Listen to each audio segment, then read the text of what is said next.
Yo, before you judge this story, just listen. Because what I'm about to tell you? It messed me up for life. My own grandson, 8 years old, was freezing outside in the middle of winter. While my family was inside laughing, eating turkey, acting like nothing was wrong. Yeah. You heard that right. It was Thanksgiving. Snow everywhere. Wind so cold it felt like knives cutting your skin.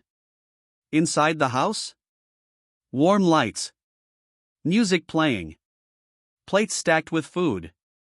People smiling. Outside? Just one small kid. Shaking. Waiting. He kept knocking. Soft at first. Then harder. Nobody answered. Not because they didn't hear him. Because they didn't care. I watched him through the window. His hands were red. His lips were turning blue. And still, nobody moved. Someone actually laughed and said, "He'll learn his lesson." Learn what lesson? That family only loves you when it's convenient? He wrapped his arms around himself, trying to stay warm. That image? Burned into my brain. At one point, he sat down on the steps. Didn't cry. Didn't scream. Just sat there, staring at the door. You know what scared me the most? It wasn't the cold. It was the look on his face. That look that says, "I see who you really are." Minutes felt like hours. Inside, people were arguing about football. Outside, a kid was fighting hypothermia. Finally, the door opened. Not to help him. Someone just needed more ice. They looked at him and said, "Why are you still out here?" Like he chose this. They let him in. For 5 minutes. Just long enough for his hands to stop shaking. Then they told him to go sit in the garage. The garage. No heater. Cold concrete. Boxes everywhere. And everyone went back to eating. That night, he didn't sleep. He lay there, listening to laughter through the walls. That's when something inside him changed. Not anger. Not tears. Something colder. Something quiet. People think moments like this fade. They don't. They shape you. And right there, in that cold garage, a plan was born. You think this story ends with pain? Nah. This is just the beginning. Because the kid they ignored, the kid they pushed aside, was about to become the one they needed. And when that happens, oh, trust me, everything changes. After that night, nobody talked about it. Like it never happened. But here's the thing. Kids don't forget. The next morning, everyone acted normal. Smiles. Coffee. Small talk. Nobody asked if he was okay. Nobody apologized. They just moved on. He didn't. At school, teachers noticed something different. He stopped joking.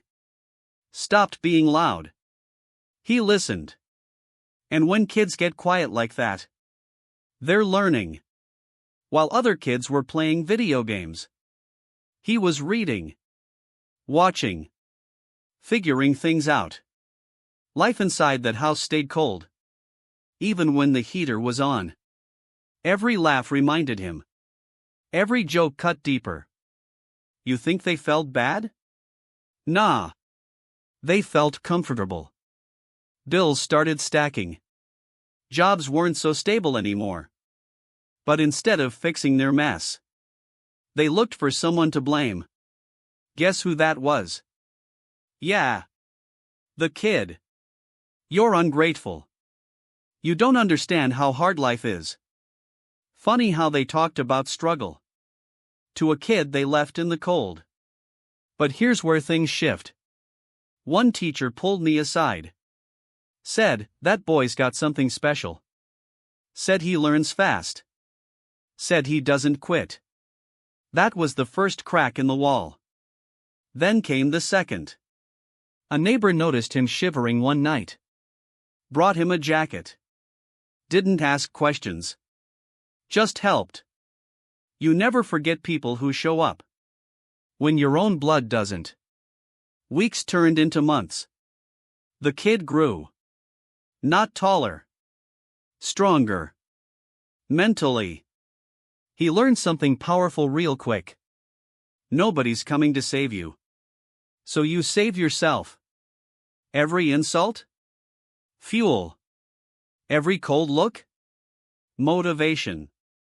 Hold up, don't think this is some boring grind story. Because this is where it gets wild. The family started needing favors. Rides. Help with paperwork. Money advice. And suddenly, they were being nice. Too nice. You're smart for your age. We always believed in you. Bullshit. He smiled. Said yes. And that smile? That wasn't forgiveness. That was strategy. Because while they thought he was helping, he was learning everything. Their weaknesses. Their secrets. Their pressure points. You don't rush karma. You let it cook. And trust me. It was cooking. Stick around. Next part, the first real power shift happens. And once that door opens, there's no closing it. This is the part where things stop being sad and start getting dangerous. Because the kid wasn't just surviving anymore. He was upgrading. New routine. Early mornings. Late nights. While everyone else slept. He worked. School awards started coming in. Certificates. Scholarships. Funny how fast people notice you. When your name's on a board. The same family that ignored him? Now they were bragging about him. That's our kid. Nah. They didn't earn that. Then came the first real twist. That neighbor I told you about? Yeah, turns out he wasn't just some random dude. He owned a small business. Needed help. And he saw something in the kid. Nobody else did. Offered him a part-time job. Not charity. Opportunity. And the kid? He crushed it. Learned fast. Asked questions. Didn't complain. Money started coming in. Not a lot. But enough. Enough to stop asking. Enough to stop begging.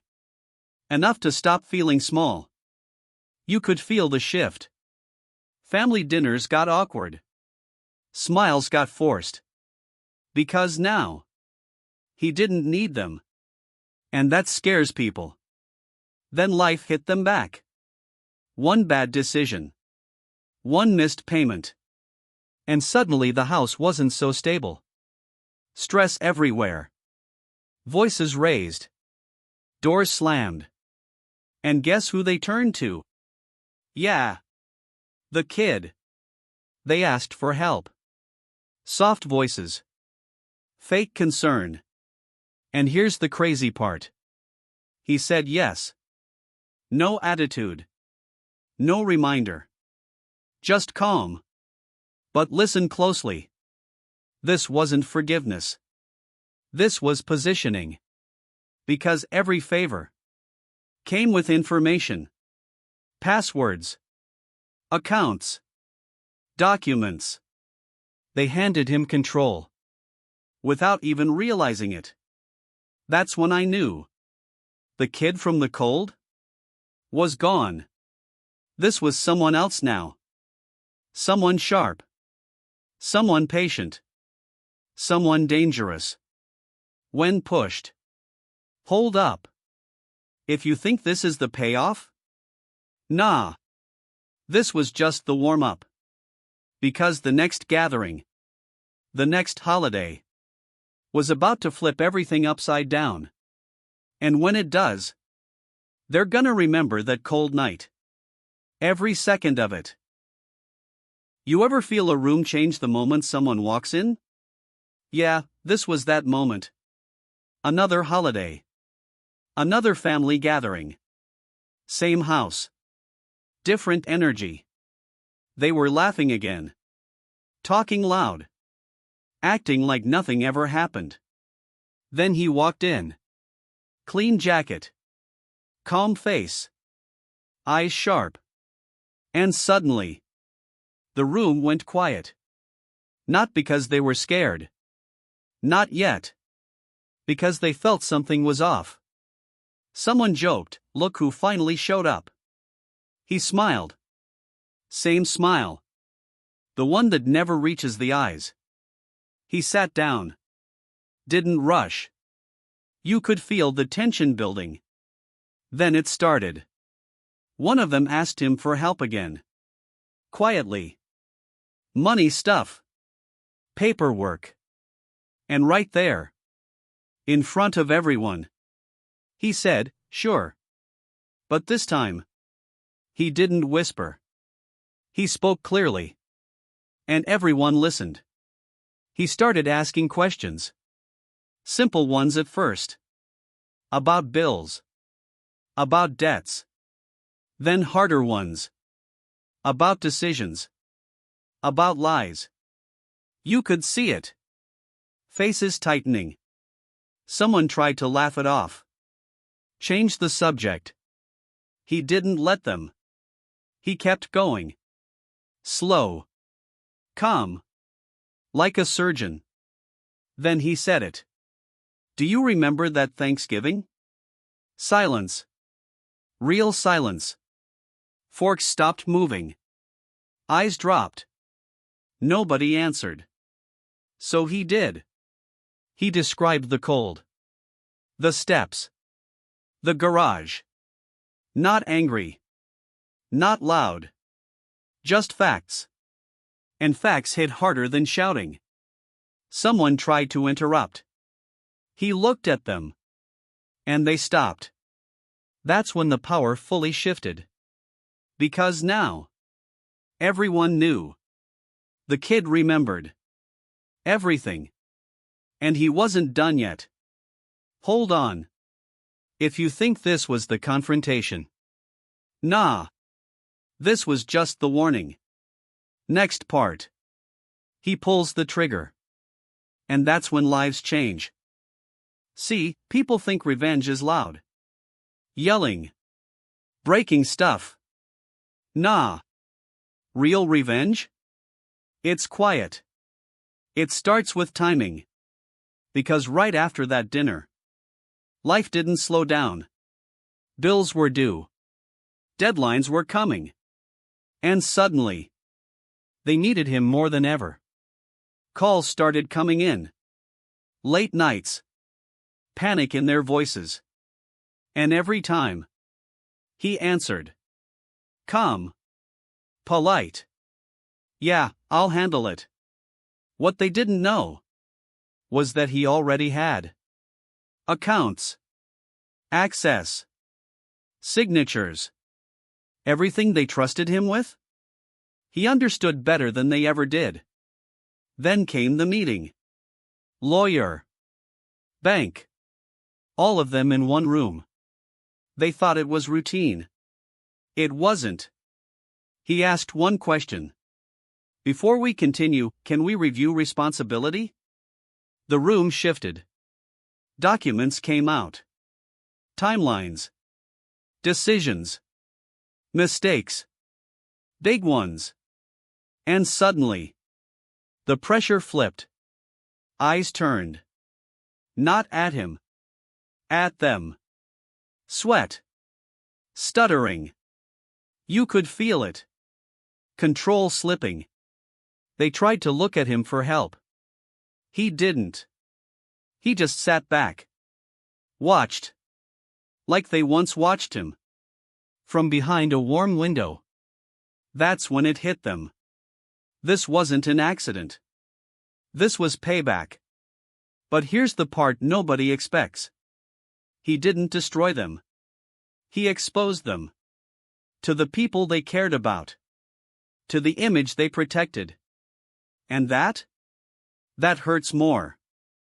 Phones started ringing. Questions started flying. Friends pulling away. Respect gone. And in the middle of all that chaos? He stayed calm. Because this wasn't the end. This was just the collapse. Stick with me. Next part. The emotional reckoning hits. And someone breaks. You know what happens when people lose control? They crack. And cracks? They show the truth. It started small. Late night calls. Voices shaking. We didn't mean it. It wasn't like that. Funny how memories change. When consequences show up. One of them showed up at the door. No crowd.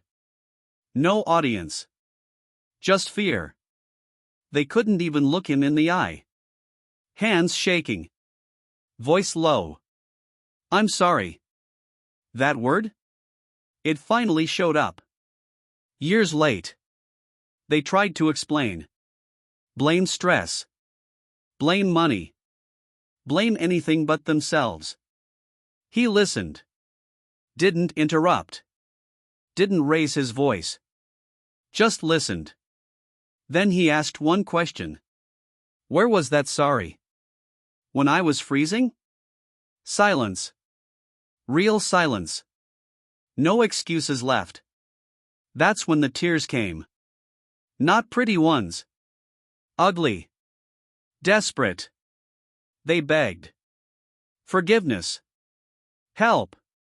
Another chance. And this is where everyone expects revenge.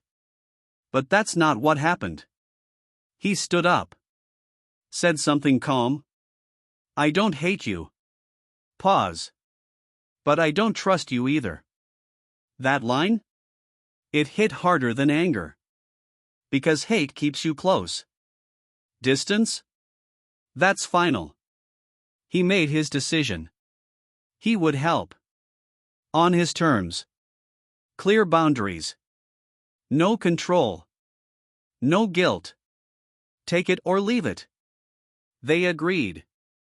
They had no choice. And just like that, the kid from the cold garage? He became the one setting the rules. Power doesn't always look loud. Sometimes it looks calm. But wait. There's one last moment. One final scene. That ties everything together. Because this story doesn't end with revenge. It ends with a choice. People ask me all the time. Did it feel good? Getting control back. Watching them regret it. Their faces when they finally said sorry. And I always say the same thing. It didn't feel good. It felt quiet. Like the storm had passed. But no celebration. No fireworks. Just stillness. Because when you grow up cold, in a house where love was rare, where hugs were awkward, where words like "I'm proud of you" were never spoken, warmth doesn't hit the same. It doesn't flood you. It doesn't overwhelm. It trickles in slowly. And sometimes you don't even trust it. Let me take you back to that kid. Growing up in a home that felt more like a battlefield. Constant teasing. Jokes that cut deep. Comments disguised as humor. But they left scars. He'd sit in his room. Freezing. Not from the temperature. But from the silence. The emotional freeze. Nights shaking under the covers. Memories chasing him. Wondering why he wasn't enough. Why he had to beg for basic kindness. Then one day, it all came out. The truth spilled. No yelling. Just calm words. The line was drawn. And finally, they apologized. Not perfectly. Not with tears or grand gestures. But real words. I'm sorry. We were wrong. We didn't see how it hurt you. After that apology, things changed. Not magically. Not overnight. It was slow. Painfully awkward. Family dinners weren't loud anymore. The usual banter stopped. Nobody joked the same way. Nobody teased him. Because now, everyone knew the line. The invisible boundary. And nobody wanted to cross it. They walked on eggshells. Treated him carefully. Like he was fragile. But he wasn't fragile. He was strong. Stronger than they knew. Not with love right away. But with respect. And sometimes, respect is the first step. Respect matters more than forced affection. It creates space. Space to breathe. Space to heal. He stayed for a while. Observing the change. Seeing if it would last. Some days were better. Conversations deeper. But the damage was there. The trust cracked. He moved out soon after. Not angry. Not with drama or slammed doors. Just done. Packed his things quietly. Said goodbye calmly. New place. Small apartment. 1 bedroom. Old building. But it was his. And it felt warm. Really warm. Not from the heater at first. But from the freedom. The first night there. He unpacked slowly. Made the bed. Lay down. And slept through the whole night. No shaking. No waking up in panic. No memories chasing him in dreams. Just deep, peaceful sleep. Silence. Safe silence. The kind he'd never known. He started building a life. New routines. Cooking for himself. Choosing his own furniture. Inviting friends over. People who saw him. Really saw him. He kept helping them. The family. From a distance. Answered calls when needed. Helped with practical things. Money advice. Fixing something. But no holidays together. No forced smiles at gatherings. No pretending everything was perfect. Just boundaries. Healthy ones. Some of them tried to fix things. Reached out more. Sent messages. Tried to understand. Others didn't. Stayed distant. Acted like nothing changed. And that's life. People are different. Healing isn't uniform. Here's what nobody talks about. Forgiveness doesn't mean reunion. You can forgive. Let go of the anger. But not open the door wide again. Healing doesn't mean giving access. You heal for yourself. In your own space. And family? Family doesn't get a free pass. To hurt you. Just because blood. Doesn't mean endless chances. Without change. Years passed. One winter night. Much later. He stood outside his own apartment. Snow falling gently. Same cold air as before. Biting wind. But he was different. A different man. Bundled up. Breathing deep. He smiled. Not a forced smile. A real one. Not because it hurt less. But because it didn't anymore. The pain had faded. Turned into wisdom. Into strength. He went inside. Closed the door softly. Turned the heat on. Made dinner. Simple meal. Alone. But peacefully. Content. That's when it hit him. The real win wasn't revenge. Wasn't making them pay. It was choice. The choice to never beg again. For love. For attention. For basic respect. The choice to never freeze. For someone else's comfort. To shrink himself. To stay small. The choice to walk away. When it wasn't safe. To build his own world. If you're listening to this, and someone ever made you feel small, unwanted, disposable, like you didn't matter, remember this. Cold creates strength. It forges you. Silence creates focus. It teaches you to listen to yourself. And pain? Pain remembers. It protects you. But you don't have to stay there. Trapped in the freeze. You can build your own warmth. Surround yourself with people who choose you. Create routines that nurture you. Close your own door. When needed. And you don't owe anyone access to your peace. Your hard-earned peace. That kid? The one who used to freeze. He never froze again. He learned to turn on his own heat. To choose warmth. And neither should you. You deserve that. Quiet strength. Safe silence. Real peace. Build it. One day at a time. Fire ending CTA, viral retention. If this story hit you, if it reminded you of your own journey, or someone you know, share it. Someone out there needs to hear it. Needs to know they're not alone. That healing is possible. That boundaries are power. Share it. Let it reach who it needs to.